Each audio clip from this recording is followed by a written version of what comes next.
Yeah, so Heidi, this is really like a restaurant report card, but with COVID. One of those nightclubs that was temporarily closed is Echo Nightclub, which is right behind us. And while it's back open tonight, here is some of the paperwork showing when they were in violation of some of those health guidelines.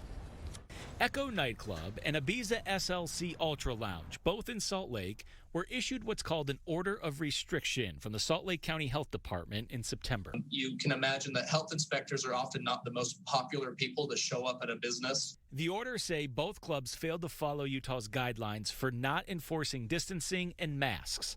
Nicholas Rupp with the Salt Lake County Health Department says they couldn't reopen until they proved how things would change. It is up to the business owner or operator to follow the guidelines. They need to police things in their own establishment. The health department reviews every complaint and even does unannounced enforcement. We recognize that those guidelines and the nature of the business are at odds. So we're helping those businesses figure out how they can still operate. Before the governor issued the new transmission guidelines a few weeks ago, first-time visits were usually used to educate business owners of the guidelines.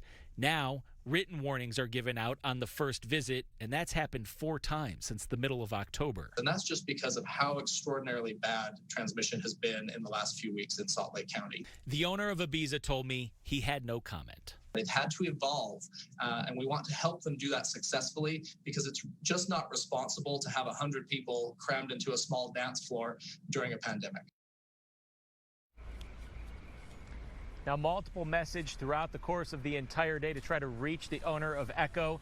Those messages were not returned, and the health department mentioned that since they were temporarily closed down, Echo received another warning, meaning if the health department has to come out again, they could be closed down a second time, this time for a longer period of time. We're live in Salt Lake tonight. Jim Spiewak.